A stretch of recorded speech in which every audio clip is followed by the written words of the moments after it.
आप जरा सोचिए, भारत सरकार और कोई भी सरकार जो है उसके काम का क्या मकसद होता है? यही मकसद होता है ना कि उस इलाके के, उस क्षेत्र के लोगों की बेहतरी हो। और सिर्फ बेहतरी नहीं हो, सिर्फ बेहतरी नहीं हो, उस बेहतरी की वजह से उसका मल्टीप्लायर इफेक्ट आए। यानी एक रेलवे लाइन चल के बड़ा अच्छा रेलवे इंडस्ट्री आए, रोजगार आए, कनेक्टिविटी हो, शिक्षा बेहतर हो, स्वास्थ्य बेहतर हो, ये सब होगा।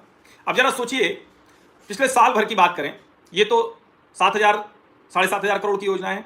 19 जून 2024 को राजगीर नालंदा में प्रधानमंत्री ने लगभग 2,250 करोड़ की योजनाओं का वहां बिहार के लिए समर्पित किया। 13 नवंबर 2024 को दरभंगा में 12,100 करोड़ की विकास परियोजनाएं थी। 13 नवंबर 2024 को ही 6,640 करोड़ की और की। 24 फरवरी 2025 को भागलपुर में फिर से जो किसान सम्मान निधि और दूसरी ऐसी चीजों के साथ साथ विकास परियोजनाओं किया। 24 अप्रैल 2025 को 13,480 करोड़ की विकास परियोजनाएं समर्पित की। 4 मई को खेलो इंडिया गेम्स का वर्चुअल उद्घाटन था। 29 मई को पटना में 1,200 करोड़ की विकास परियोजनाएं समर्पित की। 30 मई को रोहतास विक्रमगंज में प्रधानमंत्री ने बिहार को 48,520 करोड़ की विकास परियोजनाएं समर्पित की। 20 जून 2025 को सिवान से 5,200 करोड़ की विकास परियोजनाएं समर्पित की। 18 जुलाई को 7,200 करोड़। यानी एक तरह से देखें तो लगातार बिहार के विकास के लिए, बेहतरी के लिए, और मैं फिर कह रहा हूं, बिहार को उसका अधिकार मिलना ही चाहिए।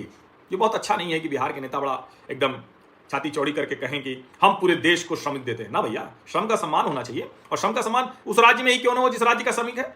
ये सोचने वाली बात है।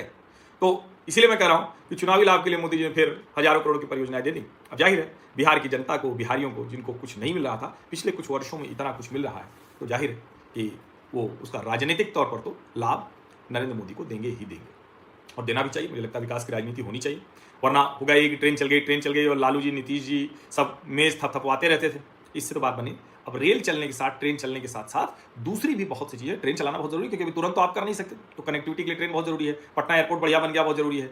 सब कुछ अच्छा है, लेकिन उसके साथ साथ आपको जो दूसरी चीज़ें हैं कनेक्टिविटी के साथ साथ, इंडस्ट्रियल एरिया, थर्मल पावर, इस तरह की जो चीज़ें हैं वो भी वहाँ, रेल कारखाना, ये सब वहाँ तैयार करना होगा, जो धीरे धीरे तैयार होता हुआ दिख रहा है। क्योंकि मैं बार बार कहता हूँ, बिहार और उत्तर प्रदेश अगर आगे नहीं जाएगा तो देश आगे नहीं जा सकता।